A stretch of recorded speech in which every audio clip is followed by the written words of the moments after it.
Welcome to the Kansas City ASIS chapter discussion. Today we've got a great panel, and we are talking transitioning from the military to the public sector. And have a great panel here. Guys, thanks for coming on. Just to introduce everybody, I'm Ryan Smith with Titan Protection. I'll be honest, I don't have the military experience. That's limited to Call of Duty for me is about much I have to offer.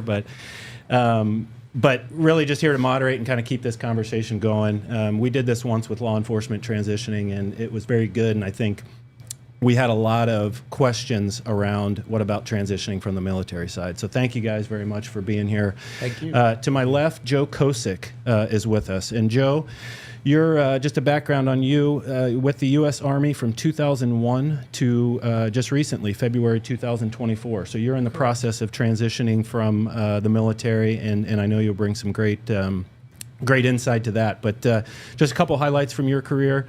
Organizational management consultant for the National Training Center in Fort Irwin, intelligence liaison to the United Kingdom U.S. Africa Command, and your last assignment, learning and development program manager for U.S. Army Command and General Staff College. Correct. Joe, thanks for being here. Appreciate it very much. Also with us is John Riotte. John, you were with the U.S. Army from 1980 to the year 2000.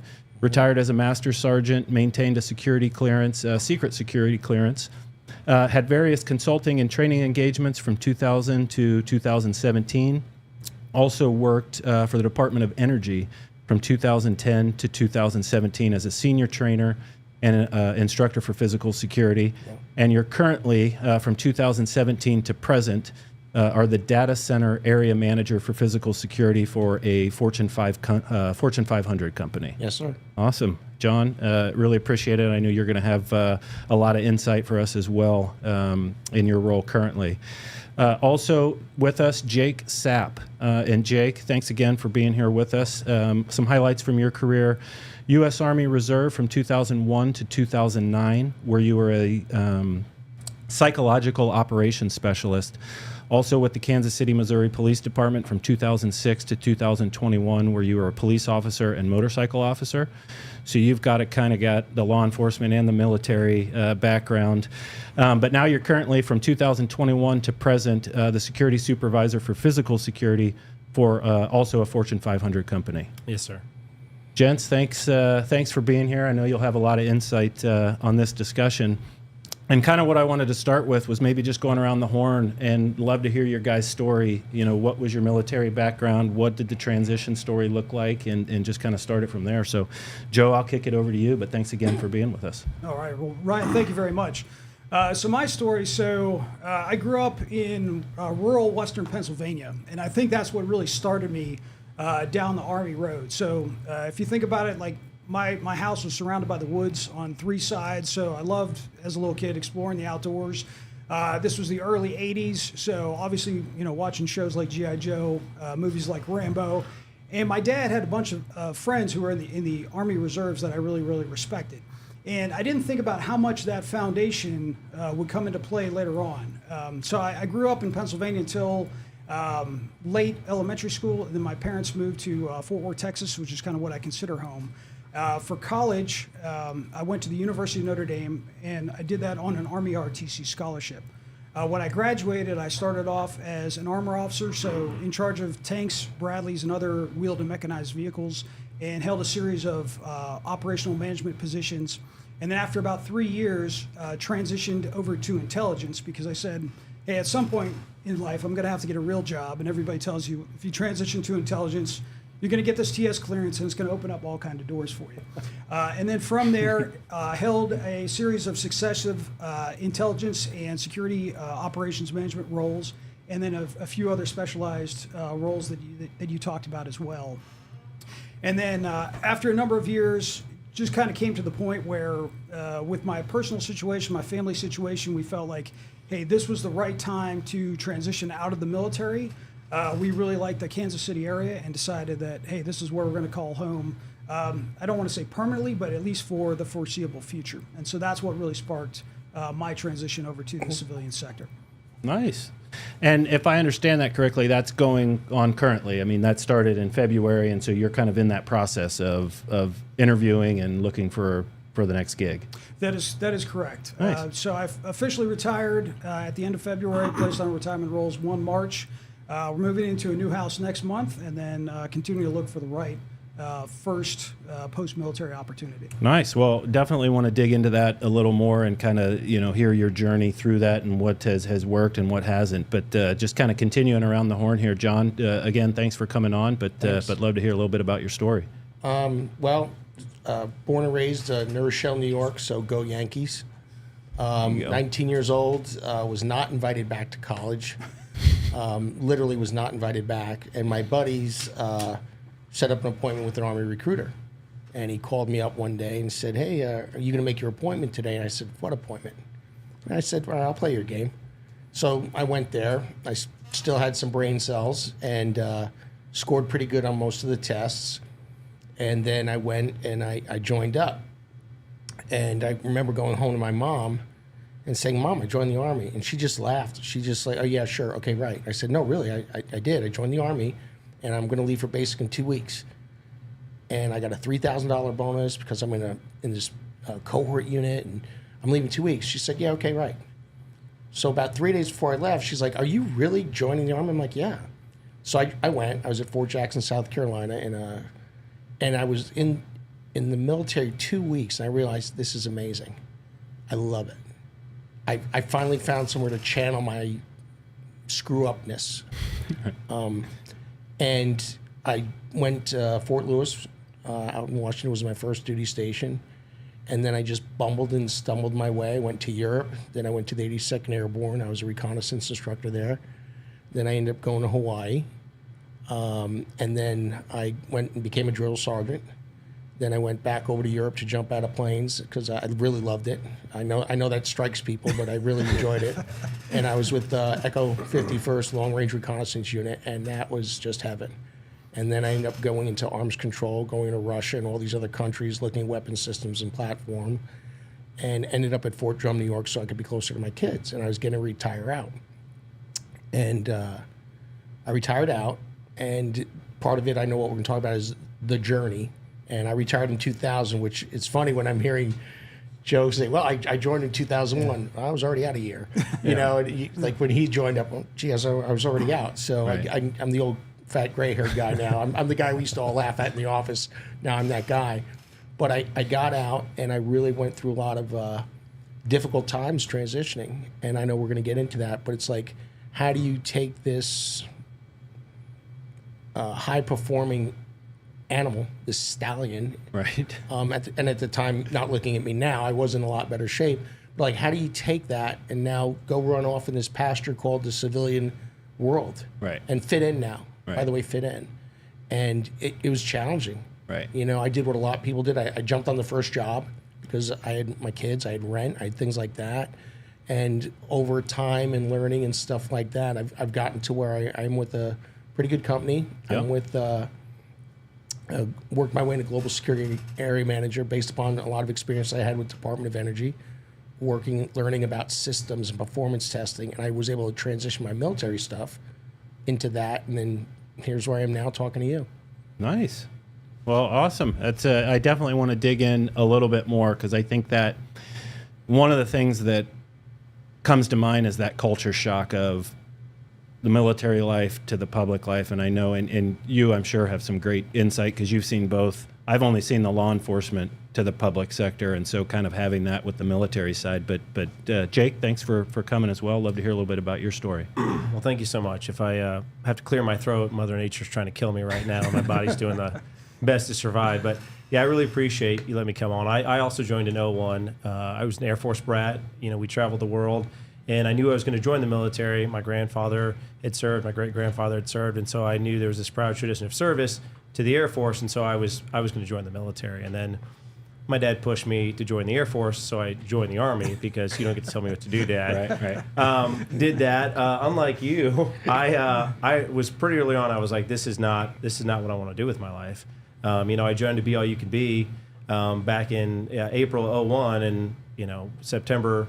Yeah. 01 comes along, and I'm like, well, I didn't think I'd be going to war. I plan on using this for college money. And so, Right. that I ended up going to basic with a bunch of guys from New York, Baltimore area that had seen firsthand what had happened and Right. joined. So ended up deploying 03 to 04, and when I got back, I'm like, I can't do this. Like I need to do something. I need to do a career. Like I got to find something. If I tell people, I'm like, the Army will give you a sense of purpose, whether that purpose is in the Army or whether it drives you to find something outside the Army. But it says, do something with your Right. life. Yes. And so I was like, I got to do something with my life. So shortly thereafter, joined up with KCPD. 2006, got to deploy again in 07, 08 because the Army gave me a 3 weeks notice for that. So you had time. I had time. Yeah, they gave me a lot of time. They gave me a lot of time. I called up and said, hey, I need to make up drill. And they said, hey, do you know of your orders to go to Iraq? And I said, no, but I'll be there in a minute. Right. So, that happened. And, I think for me, because I've always been uniquely in maybe multiple worlds at the same time, in some sort of civilian workforce and the military. For me, the transition that really I found most difficult was, I think you kind of hit it with some degree of the, this wild stallion. Not that I was ever, a wild stallion in a field full of bull giraffes, Right. but I had hardwired in me these different programming than the rest of the people around me did. If I ask, the fine gentleman in the room what makes the green grass grow, they probably realize that it's in fact blood that makes the green grass grow. Right. And you have these things in you, and it's trying to rectify the fact that you've been in combat, you've seen things, and then how do I then, go to work every day 9 to 5? And I remember an incident where I blew up at a lady at McDonald's who was very upset at an order. And I said, man, they're a friend. And I didn't say it this way. I wish I said it this way. I said, man, there are people dying overseas right now. I think your McDonald's order is not the most important thing. Right. And that biggest transition has sometimes been that channeling that negative energy towards a positive, or saying, whatever you're fighting their own battle, the Army just helped me, my stress tolerance and my ability to handle things. Right. It moved that bar a lot farther than other people's. Yeah. And instead of looking at them negatively, realizing I should be grateful that bar has been set maybe a little bit higher than other people's. Yeah. Wow. No, interesting. And I think it came up in both of your kind of journeys there, was that culture shock of going from the military life into public. And my limited view in that, my first police job was in Salina, and we had a lot of MPs from Fort Riley. Okay. And I remember when I was in field training, there was another officer that was in training, and he got in a traffic stop, and somebody lipped off to him. He drug him out of the car, kind of slammed it, and I was like, "We can do that?" And the field training guy was like, "No, this." But they talked about like the Fort Riley guys. They have a different speed. When you're on base, it's yes sir, no sir, and you don't play that game. And so, that was my limited experience with that. But you both have touched on that, so I'm kind of curious. How did that culture shock kind of translate for you right away? Was there a struggle with that? What did that look like? I have been out 24 years. Okay. Come October, it is still a struggle. Really? There are times in your head you're doing things to someone and you're going, yeah, Right. that's a different perspective. Right. Meanwhile, in your head, you've done all kinds of things, Right. and it's like there's no on-off switch. And Right. I was airborne, I was Ranger, I was all these really cool things, and now all of a sudden it's like, hey man, chill out. Right. And you're like, you don't understand. We've got to get this done. We got to move this. We have to Right. do this. We have this. Yeah, but we get paid either way, so chill out. Right. And like you said, purpose. Yes. You always had, when you woke up in the morning, you had something to do. First off, you knew you were going to do physical training. You were going to do PT. Right. Then after that, you knew you were preparing for this deployment. You were preparing for this, or you were supporting others in deployment. Every day you had task, condition, standard. You Right. knew it. Right. And it gets ingrained and gets ingrained. And then when you come out, especially after 20 years, of this, you're used to, and I got out as an E8, I was very used to telling people, go do this, and they did it. Yeah. And all of a sudden there's people look at you and they F-bomb you off, and you're like, did you just literally F-bomb me off? And Right. they look at you, yeah. Yeah. And then, at my first year, my first year, clearly, I had some very open and honest discussions with people. Right. And I remember I had one guy over my leg controlling some of his airflow and telling him, you don't ever talk back to me like that.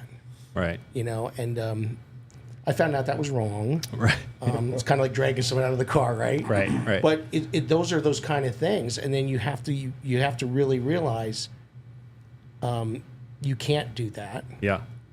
And then the other thing that's really, really hard is you have to make accommodations for people in the sense they don't have the standards you do. Right. Like right. in the military, it had to be, you have to line that up. It has to be like that. The identification card's right there. It's all like that. In the civilian world, yeah, it's good enough. Right. And you're in your brain, you're going, and you as an officer who are in charge, and no, that's not good enough. It has to be right. Right. And there's still struggle with that sometimes. You know, I haven't snatched somebody for about an hour, you know, but those kind of things. And it's really difficult to understand their mindset. And I learned over time, looking back, it's just as difficult for them Right. to understand your mindset because they never did what you did. They never had to see or do or Right. engage the way you had to.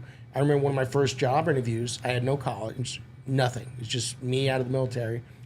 And the gentleman interviewing me is like, so how many vehicles have you ever been in charge of? I was going to be a fleet manager. Right. I said, well, are you counting vehicles, generators, trailers? All that? He goes, yeah. I said, oh, I don't know, about 60. And he goes, well, you don't have any college.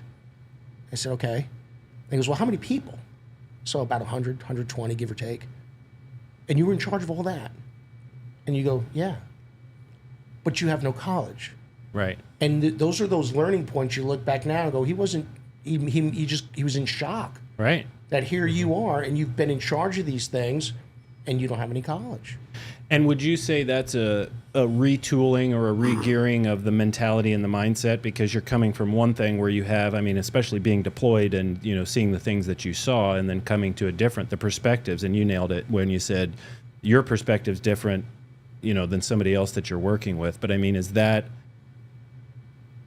that take a concerted effort? And is that, you know, if somebody's out there listening to this and kind of going through this transition themselves, what advice would you give them on that piece specifically? Because I think you've all said that culture thing, and that, you know, that's a real thing. I defer to you. Okay, Go. I was going to say, You're the officer. I'll defer to you. I'll tell you a recent example, and I've got a really good joke for this. So, as you talked about, my second to last assignment was in the United Kingdom, and so when my family decided to take that assignment, we made a conscious decision that, you know, my wife was not going to be in the workforce during that time because what she does, there really wasn't a corresponding position in the UK. And so I joked with her for a number of years that, hey, you know, when we come back and I retire, I was like, you and I are going to high five it, and I'm going to be the house husband for a while. And so that transition actually took place between November to February of this year. So my wife went back to the workforce in November, and as I was preparing to leave the military, I took over principal responsibilities for getting the kids to school, to and from activities, all that kind of stuff. And in January, when I transitioned to terminal leave, and for anybody that doesn't know what terminal leave is, it's kind of like a buildup of your vacation days that gets paid out right at the end of your career. And after about 2 weeks of terminal leave and, you know, taking kids to and from school, I was like, this is just not cutting it for me. I was like, this is not filling my purpose cup. Right. That I have more to give, and I'm not trying to take anything away from, you know, anybody who is a house husband or a housewife. But That may be their purpose. It just was not yours. Yes, for right? mine, that like I am capable of doing more, and I need to do more. Right. Yeah. Right. Yeah. I think you hit on something uniquely. It's a perspective, and being consciously aware all the time of your unique perspective and the advantages it offers you without maybe putting the judgment on other people. I also had to learn, and I know it's a super popular word now, and I think you said it, you know, the triggers. What is going to trigger and bother me? You know, if you make a very loud noise behind me, I've worked on it a lot, but even to this day, you're probably not going to receive the response that I would like, or, you know, a decent human being would say that's appropriate to what I just did. Right. And knowing whatever it is that bothers you. So having that perspective, but realizing it's unique to you and a shared military experience, and having to be able to look at it and go, okay, well, you know, I still, if 15 minutes is, you know, on time, and on time is late. Right. And I still look at people around me. What's that? If you're not 10 minutes early, you're 5 minutes late. Yeah. Right. And Remember that? Yeah. And so that's what I mean. The first supervisor I had in the Army said, "Hey man, it's 5 till, you're late." I said, I still got 5 minutes. He said, early's on time and on time is late. And he goes, early is 15 minutes at least. Right. And it still bothers me. I'm like, how did you get here? Like, how did you actually get to this location without, like, you're late, dude. Like, how did you drive without some margin built in that you knew at a minimum I'll be there early? And I can't fathom doing it. Other people seem to do it just fine. And I worry about, what if I trip in the parking lot and I don't make it in the building on time? It's about a quarter-mile walk to my car, from my car to the front door of the building because of where I park. I'm like, what if I trip? You know? Right. I won't be there early. That's a huge, and that's something in the military. When you're low, like a private, your time management is, you don't have time management. Right. You go you're where told you're told. what you're doing. Right. You're told what you're, and that's a hard thing when you get in the civilian world too. After a while, because clearly we all rose to a level, and when you get to the civilian world, generally you're going to be low to mid low. Right. You're not going to be the guy, or the gal, or Right. you're not going to be the HMFICAQ. Right. We'll just leave that out there. Right. Right. But now you learn that over time. You get that Right. as you get in time, and now you're responsible for your time. And one of these, I told you to be there at this time. Why are you late? And I we joked around. If you're not 10 minutes early, you're 5 minutes late. So Right. you gauge 15. I drive my wife nuts because I'll sit there and go, okay, it's 35-minute drive. We'll call that 40. We have to do that. Okay, that's 40. Okay, we got to leave in an hour. Right. It's only a half-hour drive. Right. But I Getting will say on the positive side, though, especially as it pertains to military transition, the ability of what you just talked about, the ability to plan, to be organized, and to back plan is extremely helpful in transition, particularly during like the last 6 months to the first couple months out of the military, because there are certain things that you have to do as you get ready to leave the military, and then there are a lot of other things that you don't have to do but are really going to be helpful to help you be successful post-military. And obviously one of the keys to those is being able to plan, being organized, and being on time for things. And I've seen, again, I'm the old fat gray-haired guy, but a lot of these younger kids, and I'm talking like younger kids now, coming out of high school, coming out of college, they have never learned time to task management. Right. It's not taught. And in the military, it is a learned skill. Plus, you are responsible. If you're late, you're responsible for that.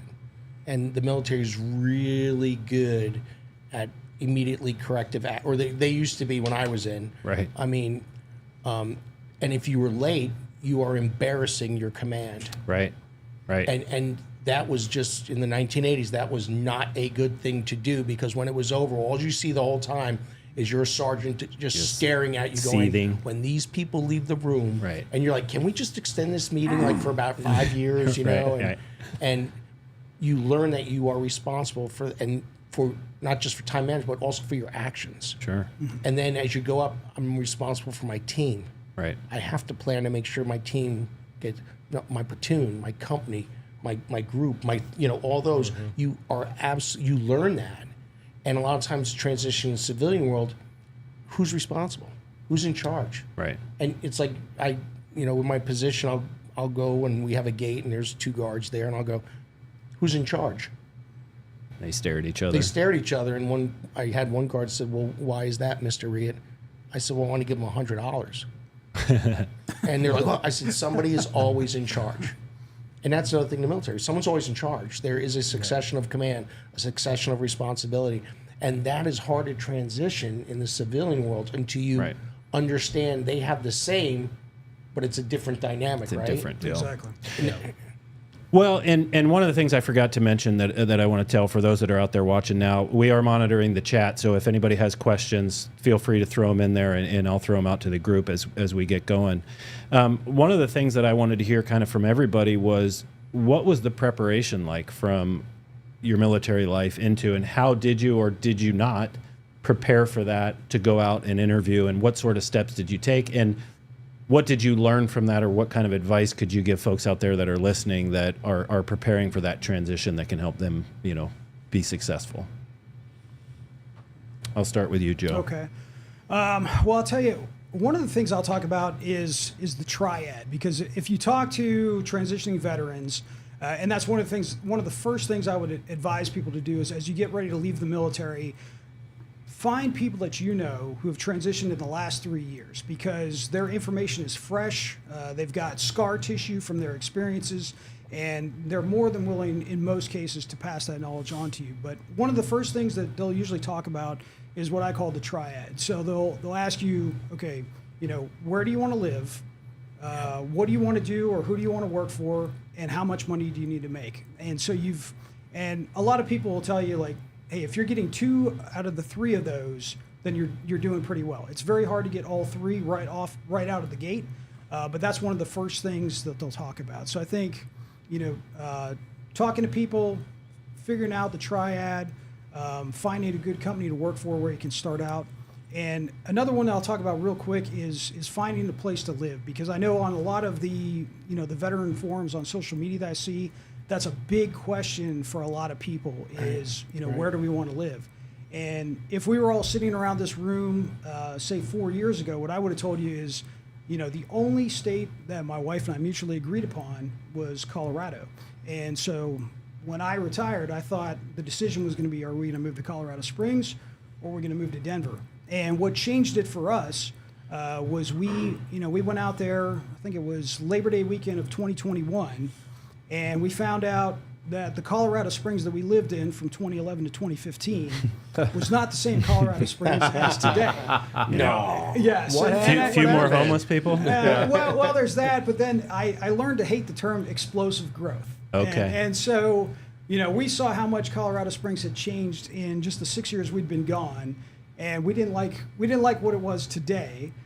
So sorry for anybody who lives in Colorado Springs, but that really started our journey of, okay, well, and this is where planning is a big thing too, right? Mm-hmm. No plan survives first contact. Okay, well, we're not moving to Colorado anymore. Where are we moving to? And so that started our whole cycle again of, okay, where are we going to go? Where are we going to set up shop? And then go from there. Nice. So when I was getting out, they had a thing, I don't know if they still have it, or something similar. It's called the ACAP, Army Career and Alumni Program. And about 6 months out, you registered. And you had to get approval. I'll just fill in. Now it's TAP, the Transition Assistance Program, but same thing. Yeah. So then you had to get approval to be in it. Okay. From your command, which my thought was always, I'm retiring. What do you? Right. Why do I need your approval anyway?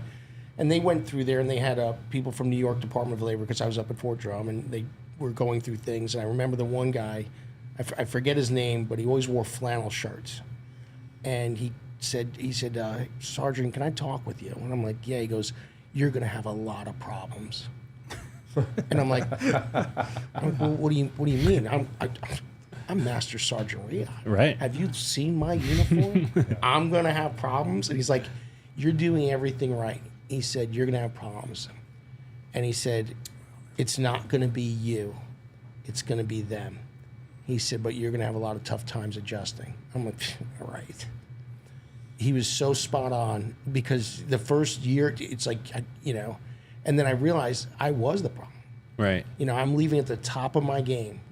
Right. I probably could have done 10 more years. I probably would have ran into you guys after 9/11. Oh, yeah. But I didn't want to do that. I did not want to go beyond 20. Right. So then you get in this civilian thing, and you're like, nothing prepares you for these people. Right. Nothing, because they're not you. Right. And that's really weird. And then you're trying to figure out, and you can't get a job here, and I'm killing. I'm. And is that the product of you trying to fit your new professional peers into the military box, as opposed to the other way around, or is that? I really think it's both. I think it's square peg, round hole, triangle, right, or something like that, because you are who you are, mm-hmm. and everybody would always say, "Thank you for your service. Thank you for your service." Right. Like, everyone will always say that to you, right, and they really mean it. Sure. But then it's like, what do I do with you? And Right.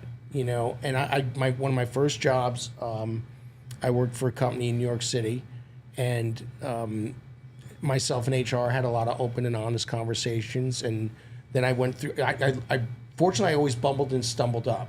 Right. 3 companies I went. 2 of them went bankrupt. One of them 9/11 hit, and then I was doing high-end security, what was left of the World Trade Center Right. footprint, and that was kind of interesting. Then I got hired by an engineering company to oversee all their field teams, and there were people who went to HR, people I never even worked with, I didn't even know who they were. He just intimidates me. I can't even be around him. Right. So I get called in. They're like, so I'm like, who are these people? It turned out it was a bunch of civilians. I would walk past their office in the morning. I'm on the way to my office, and he just looked so focused and so scary.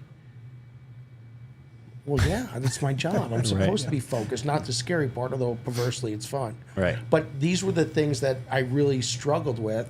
And then when I finally not worked my way in, I literally stumbled again. Like my mother kept saying, how do you do this? Right. I'm like, God takes care of fools, drunks, and idiots, and I've checked every box there, right? So, and then I started getting into physical security and corporate security, risk assessments, vulnerability assessments, and that just set me on my path to basically where I am here, because I could use a lot of my military skills. So I found my landing point, and a lot of people struggle on those. If you were going to go back and give yourself advice at that point, or somebody that's in that, I would not waste my time giving myself advice, because ironically, before we were setting up, we had that conversation, right? And it's like, what would you tell your 20-year-old self? Nothing, because my 20-year-old self and my transitional self would have said, "That's you." So your advice is more feel your way through it and find your place. What Joe's saying, find people who've been through it. Right. And one thing about the military, I always tell people, the brotherhood is strong. Yes. Veterans will talk to veterans. Cops will talk to cops. Veterans and cops talk. Yeah. Because it's so similar. Right. And there's times for local Kansas City, as is, they have the networking. We've met it. That's where I met you. Yes. Right. And where you sit and you engage people like, oh, hey, this guy's getting out in about 2 months. Why don't you tell him a little bit what you do. Hey, dude, avoid this. This is what you don't want to do. Or, hey, think about this, think about that. And then I remember when I met you, I said, what do you want to do? And you're like, well, I'm thinking about this. And that's the big thing. What is it you want? And my thing for me was, I got to be G.I. Joe for 20 years. Well, now it's time to grow up. And how do you prepare, people for that? So, Exactly. I mean, it's I would tell my others, like you said, figure out what is it you feel like you want to do. Right. What's your gig? What are the expectations? Because I know sometimes coming out of the law enforcement side, people have these expectations that, I'm going to be a chief security officer for a Fortune 500 company, and so managing that, which I think goes along with talking with other people and managing expectations and kind of not setting yourself up for failure of, where's the bar and what am I looking to do? I'm looking to start a career. To your point, you're coming off the height and then going kind of, so it's tough to get through that. But for me, when I've talked to people, I said, you have to be realistic. Right. You may start as a security officer or a supervisor, because people look and go, you've got supervisory skills. Oh my gosh, I could really use that. But you're going to be knife shift supervisor. Yeah, but have you seen my resume? Right. Yeah, but I need a night shift supervisor. And then it's also learning how to put in the time. Right. And sometimes good days, bad days. Sometimes you slog through it. Other days, but this is things I've told people that I know. Look at those people. What do they have? What do they need? Do you have to have a 4-year degree? And that's a good point, one, right? Yeah. Find somebody. To your point, find somebody that's in the role you want to be at one day, and then also hear their origin story and find out, hey, maybe they started as the night shift supervisor, and kind of level setting those expectations as far as what to start with and what to go with. True. And two quick points. Sure. So one, to John's point too, and I think this is key, because I think I underestimated this. I think a lot of veterans do. There's a lot of companies today that they have big pushes to hire veterans. And what I would say, my experience is, if everything else is equal skill-wise, the company would rather hire the veteran. Right. But everything has to be equal or near equal. Good point. And so that's one of the things I think a lot of people underestimate is, hey, there are a lot of people in the corporate world who've been very specialized for the last 10 or 20 years in the corporate world, while you've been doing stuff in the military that doesn't 100% translate. So that, that's one of the big things you have to factor in. The other thing is, you can do informational interviews, and there's some services out there to help facilitate that. I mean, obviously LinkedIn, you can use Veterati to find people at companies in industries doing jobs that you might be interested in that are willing to give their time to talk to you to help you learn, hey, what skills do I need? What credentials do I need to come in and be successful in this type of role? And you got to be open to listen to that. Right. Yeah, and I think I'm a mirror of what he said. I mean, I've had people reach out to me on LinkedIn, and it's about connections. It's like, okay, well, what do you want to do? And I mean, you said that, like, have that conversation. Well, what do you want to do? Okay, well, he's like, well, I want to do security. One of the guys said to me, I'm like, I don't know how he got connected to me. I said, well, what does that mean? I said, do you want to do physical security? Do you want to do corporate security?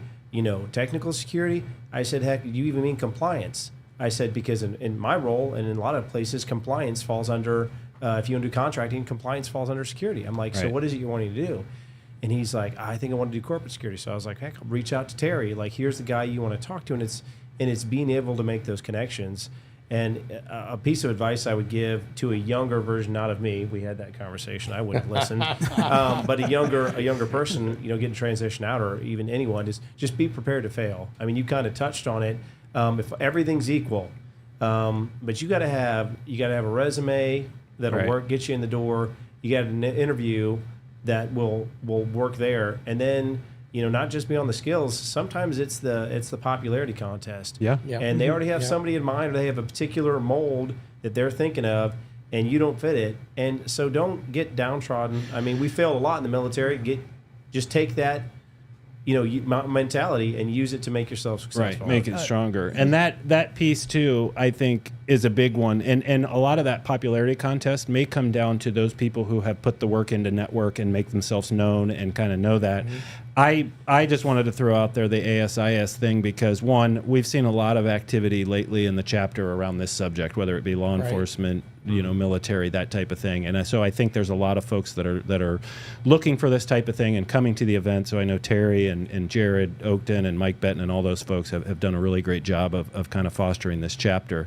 But the CPP thing, I think, and getting those can be a big one because, from a law enforcement perspective, we know all about how to respond to a burglary, how to do all this other stuff, but what do we know about tying a camera system into an access control system or SEPTED or some of these different things that are going to translate into that piece of it? So I think those, for anybody out there that's looking at how do I get some experience, how do I fill the skills gap that maybe, some of the people that have been out there in the corporate security world for many years getting that experience, how do you, catch up to that is a big one too.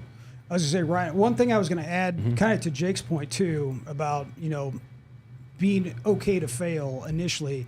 If you can put yourself in a good financial position prior to leaving the military or leaving not be law desperate. enforcement. Yeah. And so, for people who maybe only come in and serve one term, put away some money, like myself and John, I mean, we're, helped out by the fact that we're military retirees, so that gives us a little bit of a cushion to work with there too.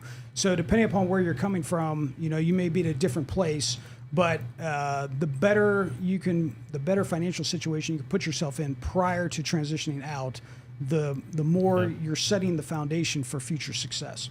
Yeah, absolutely. Jake, and I think you had some experience hiring folks as well. Is that correct in your current role? And John, I don't know if you have any of that as well, but just kind of interested, for those that are out there going through this, you've been on both sides of the table as the interviewer and the interviewee. What comes to mind as things that sets folks apart? What types of things have turned you off in an interview? Kind of advice-wise for folks that are actually in the interview process for jobs. Yeah, you would think it would go without saying, but it does not. Wear a suit, right? It stands out. We jokingly call it suit points. Like they got suit points. I mean, I interviewed I think 14 people for 5 positions, and 2 of them wore suits. And I can still tell you exactly who they were amongst all my candidates. Right. Because it's use that unconscious bias against people. I mean, I come in the interview, there's 3 people you're interviewing 3 people. I don't wear a suit. they both wear suits. We may all say the same thing, but it sounds so much smarter coming from the two of them because they wore that suit. Right. And so I tell people, like, wear that suit, wear that part. I had one guy that came in, untucked polo, said Marine Corps, and he ran off. It was, advance on contact, transition fire, kill, kill, kill. And I'm like, you got to translate any of this into a corporate setting, man. Like, yeah, I'm hiring you and you're going to wear this uniform. Right. But, you're going to walk past the president of this company at any given moment, and he's a personable enough guy that he's going to stop and say hi. You got to be able to look the part. Right. And you got to be able to have a conversation that you avoid using all those acronyms, whether you practice that or not. If I have to keep stopping you and asking, or I don't, and you're losing points in that interview when I don't understand what you're saying, because all three of us were in the Army, but I mean, even in one conversation, we say one 3-letter acronym and it can mean two different things. Right. And so I don't know all the, the Marine Corps, Air Force, Coast Guard, acronyms. Lingo. At a minimum. So, if you come in with an Army one, I'll probably know. So eliminate those use of acronyms. Come in with that part. Have practiced. Yep. Show me that you practiced for this interview. Yeah. Google list of interview questions and practice. Have in your mind bullet point answers to those questions. Yeah, you may come off as somewhat rote, but at the same time, I can look at you and say, you actually prepared and you planned on this interview. And you're going to get way more points than somebody who, just gives next to nothing. Multiple answers, if they have examples you can give, use multiple examples. I get a better idea of you. I told most of them, I said, I don't have a month to follow you around at your job and see how you act. You got to show me in this one moment what you can do. And so that, use that Army that you have a level of pride and self-confidence, and use that in that interview to show me that, hey, I can do this job. One of the guys that was successful, the most successful in this interview, talked about, hey, I'm not trying to sell myself on getting the job, but how do I get your job? Like, what's the level for opportunity for advancement around here? I said, absolutely. I want a driven individual. Right. You may stay in my department for 18 months. That's the minimum that the organization I work with requires before you jump around. But at least I know that while you're here, you're going to work for me. Right. You're going to work hard because you've got a motivated reason to want to go somewhere else. And so there's opportunities that I'm going to be able to borrow and take from you while you're in that role. So, dress the part, practice before and in practice, not using those acronyms, and just be driven. Walk in there saying, I'm fully capable of doing this job. Right. But I mean, some of those, like you said, with try, just having practiced some of those things before you walk into that interview room. Don't let this be the first time that you've ever done an interview. Right. Whether it was over the phone practicing with somebody, whether it was, in front of somebody who's hired somebody before ideally, or somebody else has gone through some interviews, and I think you said it before, be humble enough. Right. Be absolutely humble enough to accept that criticism, because you're going to get some really harsh criticism about, or what seems like overly harsh criticism about the way you interview and how you respond to things. And you have to humbly go, all right, well, clearly I need to work on these things, right? Because it will just instantly turn an interview off. And when I practice with people, I use techniques that I know will intentionally aggravate them that an interviewer might do, so that I can see their response. Right. And it's not the first time that they've seen that. So, I mean, having practice for it is huge in some form or fashion.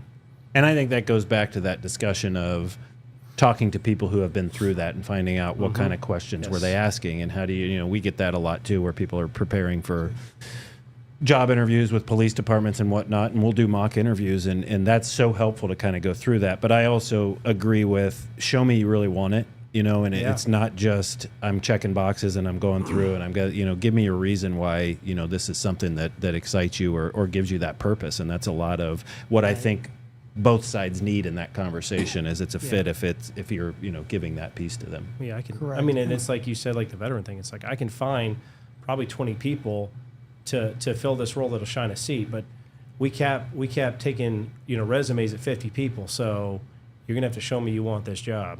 Right. And two things I wanted to add to Jake's comments too. Reference practice interviews. So there's a service called Candorful that you can go online and sign up, and they offer 3 free practice interviews with people who actually work in the corporate world to transitioning service members. So that's one option, that if you can't find anybody else, you could go on there, use that. And then again, if you're pressed for time and you want to see like how well do I interview, You can use this, Yep. you know, and you can see exactly how you come across in an interview. All the ums and uhs you didn't realize, all the conversation fillers. Yeah. Exactly. You know, I like to grab my nose to. It's just it's apparently a soothing technique. My wife drives my wife absolutely up the wall. And you don't realize it until Yeah. that's a good one. You know, do some practice interviews that way and go through that for sure. Was there anything that you prepared for or you felt that was going to be really crucial in the transition process that ended up not being so, or that wasn't that big a deal that, you know, you were kind of like, I really spent a lot of time thinking or worrying about this or working on that ended up not being relevant? I honestly, of course, I'm going back much farther.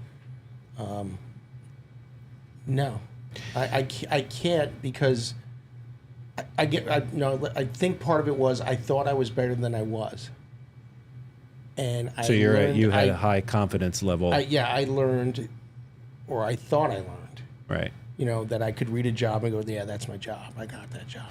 That's my job. And were you humbled by that in the sense that it didn't? Oh, yes. Because you went out interviewing thinking I'm going to get hired right away. And then I learned something in job descriptions, and I tell people, read the job description. Right. You have required and desired. Right. If you don't have required, you don't even get in the door. Right. You know, and so I started looking at a lot of those things, and I was fortunate. I stumbled my way into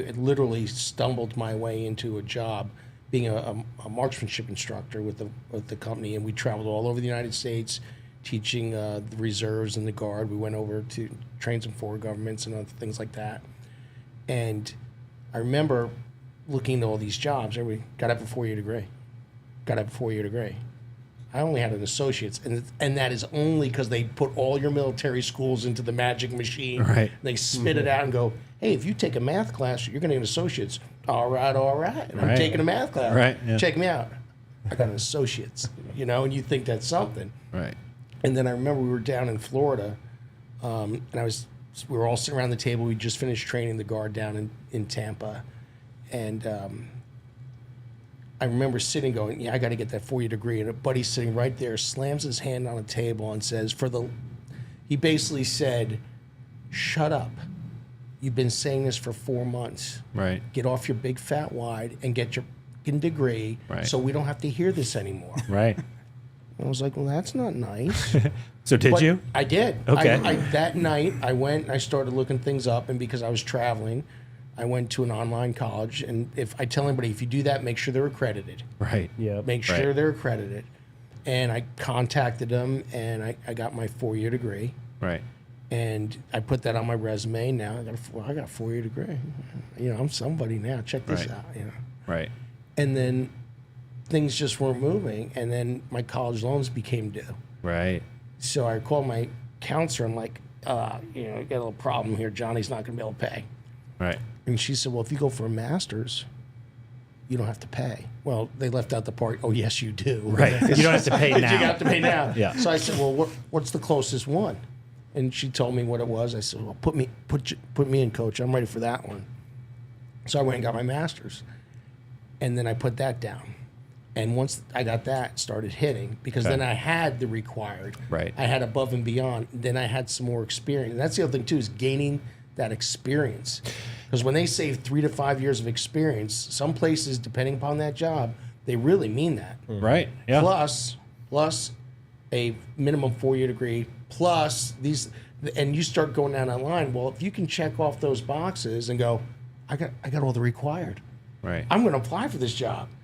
And all the other people who don't, they're already out of the way. Right. And then you have to go, like you said, you have to interview. And would you recommend that piece then of adding the college piece? Because that's a double-edged sword for me. I mean, as an employer, I would take experience over college degree any day of the week. It depends on the field. It truly depends on the field. I always tell people, depending upon what you want to do, go get those certifications. Yeah. Now, that certification might be a 4-year degree. It might be a CPP. It could CPP, all Right. those things. I always tell people, too, there's these things called free that are really cool, like FEMA. Right. FEMA has, you name it, Defense Service Schools, Naval Postgraduate, some of ASIS has some free ones as well. You know, and I tell people, knock out some of those.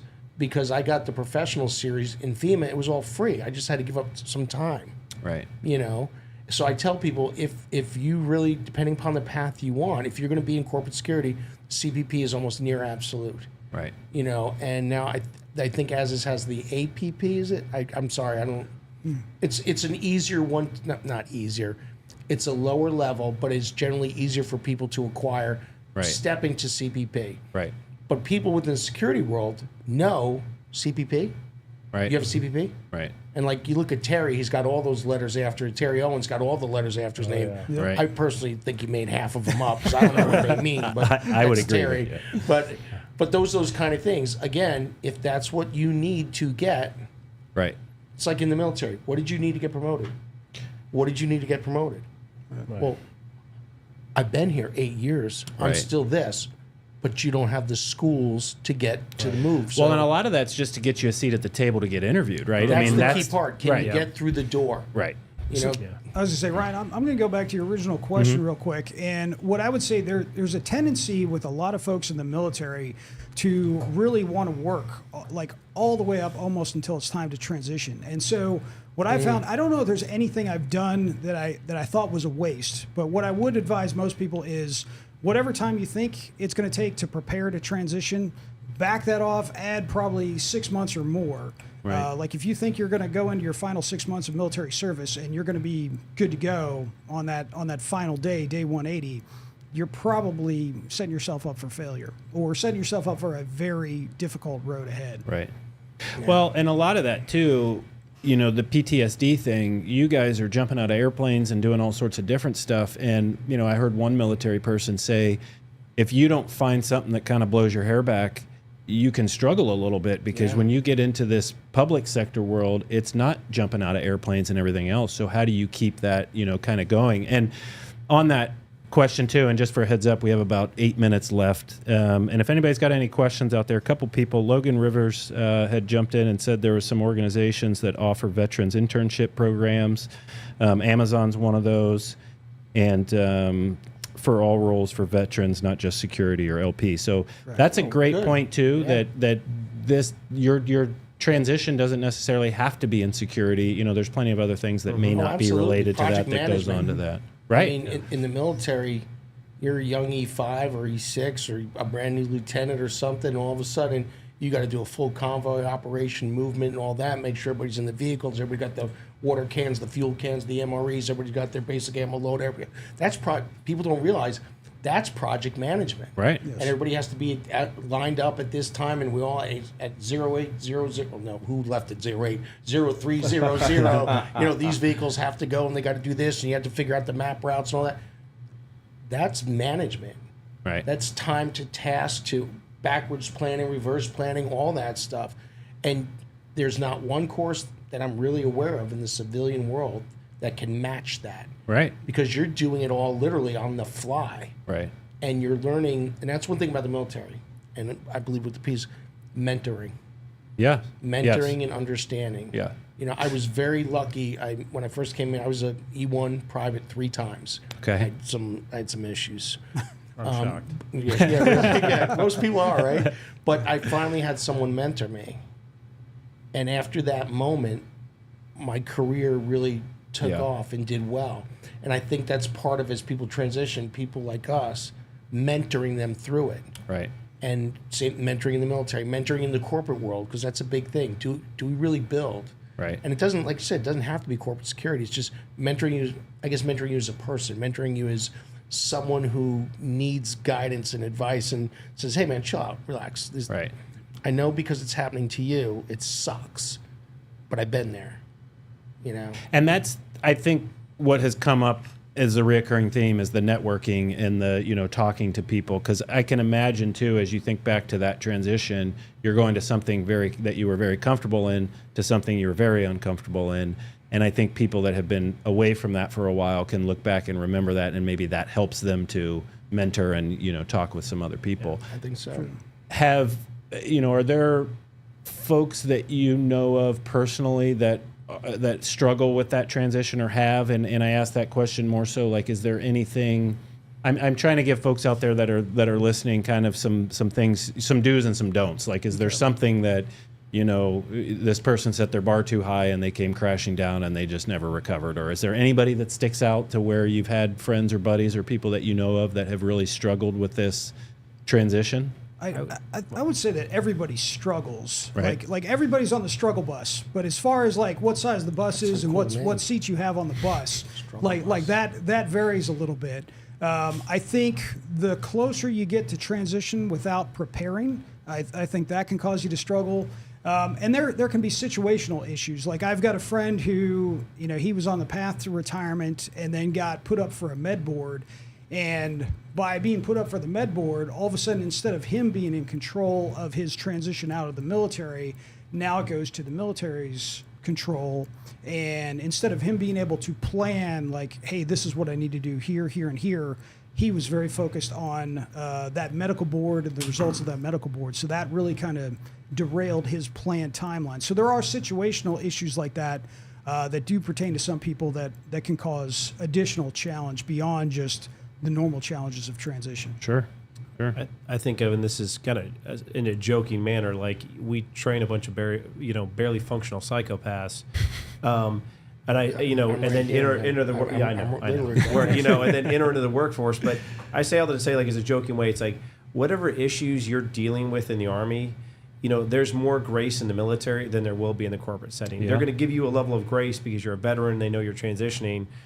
But, if you're showing up to work drunk or you have issues with alcohol or, whatever it is, you Right. snap at people all the time, you're not long for a corporate job. Right. And that job you're really looking for is going to fire you, and that job's going to follow you. So whatever you're thinking, oh, man, I struggle with this, I'll deal with this when I get into the civilian world. No. Right. Start working on whatever that is now because it's going to make it that much worse. Because It'll bubble up. We expected barely functioning psychopaths to be working with. Right. The corporate world does not expect that. Not so much. Yeah. Jake, the other thing, we haven't touched on this at all during this session at all, but we haven't talked VA disability. But what I would say, within the last 5 years or so, I think in the military, there's been a big shift because up until about 5 years ago, and it still exists in some units, some places today, but there was always this mentality of like, hey, just drive on. You're perfectly okay. Suck it up. Don't go see the doc. Yep. And Pain is weakness leaving the body. Exactly. Right. Show Wait till you're 60. show no weakness. And I would say in the last 5 years that culture has really started to change. And so if you have issues, you need to go ahead and get those documented prior to leaving the military. If you're married or if you have a family, you need to look at getting life insurance prior to documenting those things because depending upon what you're documenting, that can drive your life insurance rates through the roof or it can make you uninsurable upon leaving the military. But definitely take care of those things prior to transitioning out. Absolutely. Yeah. No, that's great advice. Absolutely. I'll leave us with one last question as we're wrapping up here, but I also wanted to note one of the comments was a recommendation to read ADRP 6-22. I don't know what that is exactly, but it sounds like that. it sounds like a military term, but no, it's advice there. And so the last question I wanted to kind of leave with everybody was how much of what you did in the military translated to what you're doing now or looking to do in the public sector? And I guess the question being like, was your job in the military, did that translate into what you're doing professionally now? Okay. Well, my answer to that question, I'm going to take an example from earlier today. So the position I was interviewing for pertains very closely to my last job in the military. And that's one other thing I'll add too is I don't think I recognized how much emphasis employers put on your last position in the military because that's the first skill set that they're going to see on your resume. Right. And so when they're looking to fill a position, okay, what have you done? How does that pertain to what I need for this company? So just keep that in mind, when choosing your last assignment. Yeah. Based on your question for now, where I am now, Sure. 100%. Okay. Because in the military, we had a thing called force protection. Right. And to me, you just change the words around to area security manager, physical security. My job is to keep the bad folks out or survey my area, my 10 to 2, Right. right? And say, what is out there that could hurt or damage my facility? And identify it, and then if so, in what manner should I be breached? So now a lot of it comes in Right. for me, because it's like whether you set up a little perimeter, the little wagon wheel with a Right. squad versus now, like this campus, how many hundreds of acres? It's the same difference. So right now, where I am now, almost 100%. And a great way to put that into the interview, right? I mean, when you're interviewing for a Translating position it. like that, being able to put that into, to Joe's point. So certainly, Yeah. absolutely. I would say in a way everything. Does it directly That's 100%. translate? Does it directly translate? Does what I do, directly translate? Yeah, there's probably 3 or 4 things that I can think of that more directly translate. But if your MOS doesn't fit the job that you want to do, then what you're really going to find is, like you mentioned, project management skills, Right. time management skills. You have these skills that these employers, leadership. I mean, it was driven into us from the line in Chow Hall. Simon Sinek wrote a great book, Leaders Eat Last. I remember looking at the title and said, we stole that from the military. Right. I'm like, because I learned that from the beginning. Right. And at a minimum, you have an insane amount of leadership skills that you're probably completely unaware that you even possess. Right. And so when you say what translates, I think everything translates. You just have to know either how to word what you're saying, or say, like we've talked about, find other ways to transition into a job that you may not have the prerequisite skills, but you can find a way to get them. But know that military experience, all those things that you learned and did, were not wasted. You're absolutely going to be able to use them in whatever setting, whatever job you get. On a Right. quick note, my first job out of the military was with a telecommunications install company. Okay. And clearly you could tell I'm very technical, And I remember the guy who hired me. He was a former Army officer. And I looked, I go, why did you hire me? And he goes, you build teams. I have teams in the field who need leaders. He said, and I know you'll do well. And that's exactly it. That translated over my first job. Right. And he told me straight out, the moment I looked at your resume, I was fortunate because he was former military. Right. He knew everything. He was like, and our interview was very just basically talking. Right. And he hired me on the spot. And then I remember when I first started really seeing I said, why did you do this to me? Right. And it was because I need someone who can build teams and lead them. He said, you don't need to know how that work works. Right. You We just can know that teach you they're that. doing it. Right.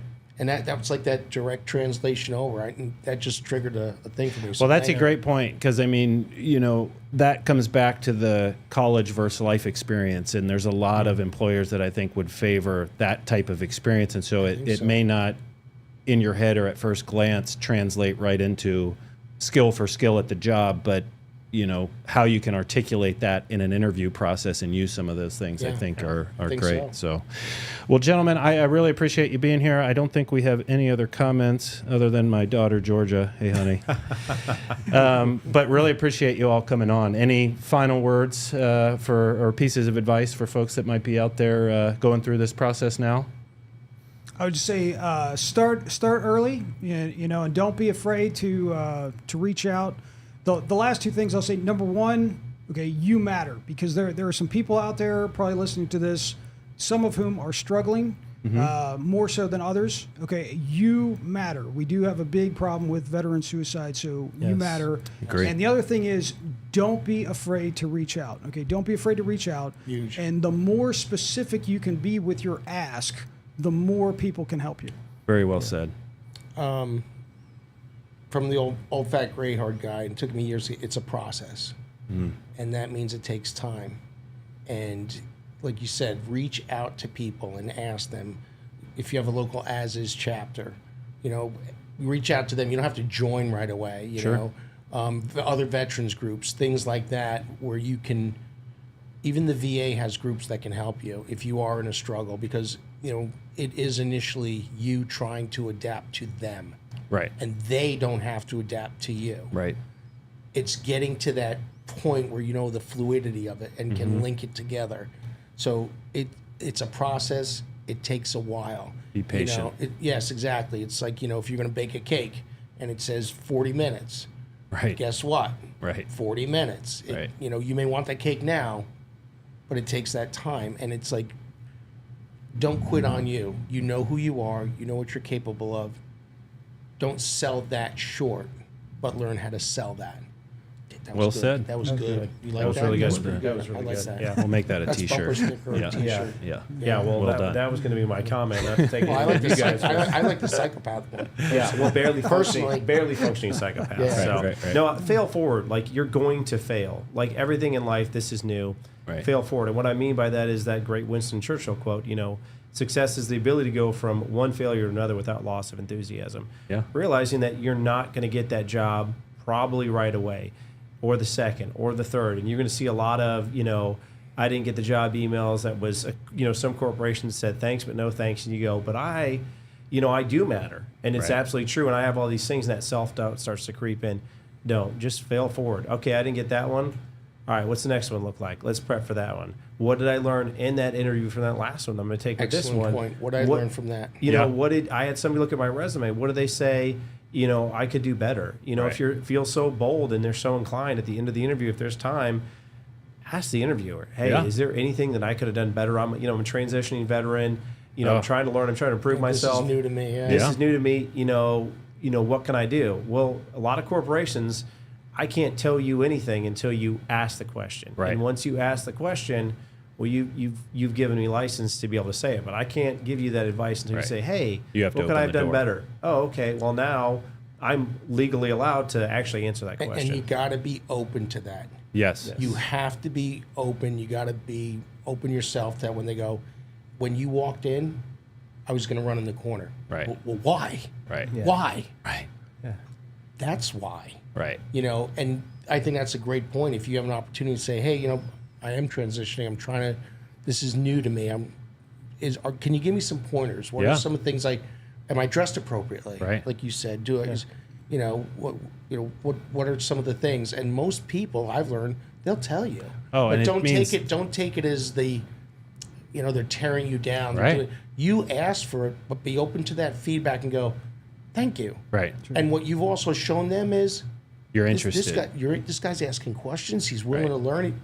I may want to take another look at that resume. Right. I can work Yeah. with this guy Yeah. or gal or whatever.